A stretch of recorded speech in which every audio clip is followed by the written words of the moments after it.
Olá, sejam todos muito bem-vindos. Hoje a gente vai mergulhar fundo em uma das histórias mais decisivas de todos os tempos.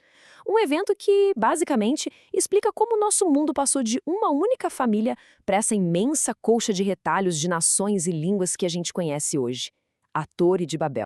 Já parou para pensar nisso? Como é que o nosso mundo virou essa tapeçaria tão diversa de culturas e idiomas? Pois é, o livro de Gênesis nos dá uma resposta bem direta e surpreendente. Tudo teria começado em um único lugar, com um único povo e um projeto arquitetônico gigantesco.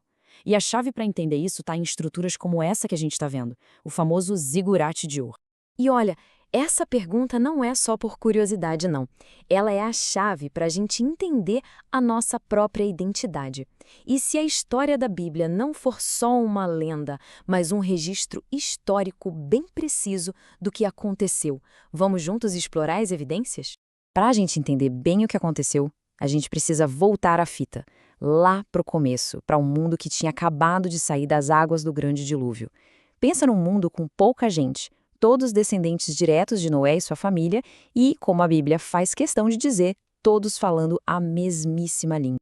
Agora, presta atenção, porque aqui tem um detalhe que muita gente deixa passar. Gênesis 11 não é uma continuação do capítulo 10. Na verdade, ele funciona como um flashback, sabe? O capítulo 10 nos mostra o quê? A lista das nações que se formaram. Já o capítulo 11, ele nos conta o como e o porquê tudo aquilo aconteceu. É a história por trás da foto. Beleza, então vamos direto para o centro da ação, para o coração dessa rebelião. A história nos conta que toda a humanidade unida por uma língua e um objetivo resolveu começar um projeto monumental.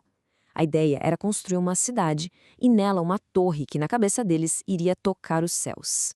Como em qualquer boa investigação, o primeiro passo é o local do crime, por assim dizer. E o texto bíblico nos dá uma pista bem clara. Babel foi erguida numa planície na terra de Sinar. E essa é uma região que os historiadores e arqueólogos identificam com a antiga Mesopotâmia, o berço das civilizações. É incrível, porque o texto bíblico parece até um guia de campo para a arqueologia. Eles procuram por um lugar nas camadas de terra mais antigas, um lugar que tem acesso a betume, que é um tipo de piche, e que mostre sinais de uma tecnologia bem avançada de queima de tijolos. E o mais importante, que esse lugar tenha sido ponto de partida de uma grande dispersão de povos. Vários locais já foram sugeridos, mas todos eles ficam na mesma região. E a tecnologia que eles usaram, gente, era de ponta para a época.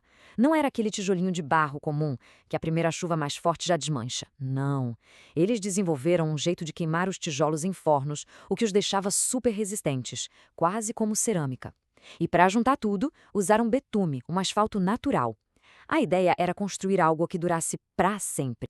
E essa descrição de uma torre cujo cume toque nos céus, isso aí tem nome e sobrenome, zigurate. Essas estruturas dominavam a paisagem da Mesopotâmia. Elas não eram só prédios altos, eram montanhas artificiais, portais simbólicos que, na crença deles, conectavam a terra ao mundo dos deuses. Um projeto com significado religioso e político imenso. E aqui a coisa fica ainda mais interessante.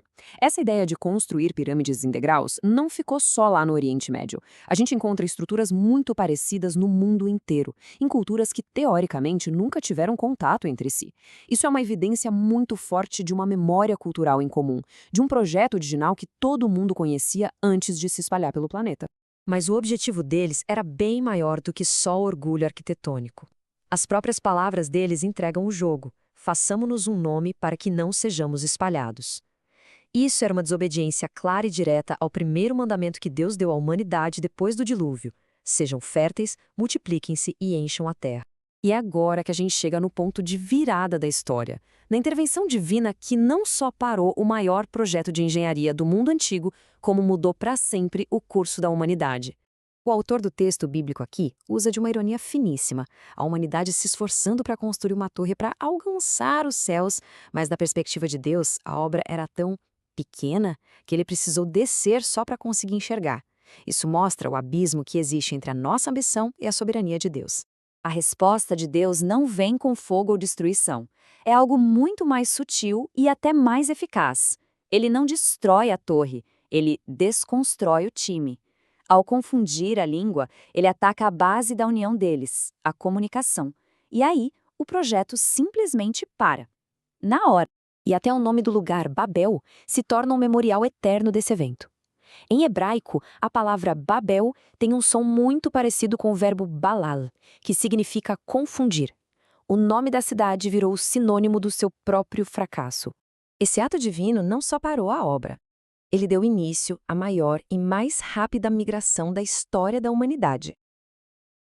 Grupos de famílias, sem conseguir mais se comunicar com os outros, simplesmente se afastaram uns dos outros e começaram a povoar o mundo desenhando o mapa que a gente conhece hoje.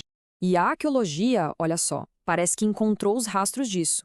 Existe um fenômeno que os especialistas chamam de expansão de Uruk, que foi quando a cultura e a cerâmica da Mesopotâmia se espalharam de repente por uma área gigantesca. Exatamente o que a gente esperaria ver. Uma população saindo de um ponto central e se espalhando rapidamente. Bate certinho com o que Gênesis descreve. A Bíblia é tão específica que ela nos dá até uma etiqueta de tempo para essa divisão toda. Lá em Gênesis 10, a gente lê que, nos dias de Peleg, a terra foi dividida. E adivinha só o que significa o nome Peleg em hebraico? Significa literalmente divisão. Não está falando da separação dos continentes, mas da divisão dos povos. Então, esse modelo de Babel, ele resolve um quebra-cabeça enorme da linguística. As grandes famílias de línguas, como a indo-europeia ou a sino-tibetana, parecem surgir na história já completas, complexas, sem um ancestral mais simples. Isso vai contra a ideia de uma evolução lenta das línguas, mas se encaixa como uma luva no relato de uma divisão súbita em Gênesis. Ok, a gente já viu os detalhes da história, agora vamos dar um passo para trás e olhar a foto inteira. Por que essa história antiga é tão importante para a gente hoje, para nossa compreensão do mundo? O ponto central é este. Apesar da divisão toda em nações, em línguas, em culturas, a Bíblia afirma, do começo ao fim, que toda a humanidade é uma única família. Todos nós viemos de uma única origem, descendemos dos sobreviventes do dilúvio. Isso muda completamente o jeito como a gente deveria ver uns aos outros. Então, quando a gente junta todas as peças do quebra-cabeça, o relato de Babel não fica solto no ar. Ele cria uma estrutura que conecta a Bíblia, a arqueologia com os seus zigurates e padrões de dispersão, a linguística com o surgimento súbito das línguas e até mesmo a genética moderna, que aponta para um ancestral em comum bem recente para toda a humanidade. E até hoje, as ruínas empoeiradas dessas antigas torres ainda estão lá, espalhadas pela paisagem do Iraque.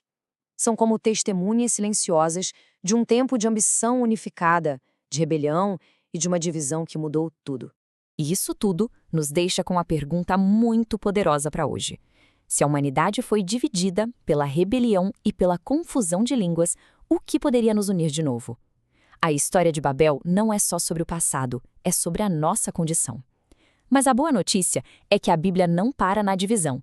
Ela aponta para uma união futura, não em torno de uma torre, mas de uma pessoa. Mantenha a curiosidade. Se esta análise foi útil, não se esqueça de curtir e compartilhar.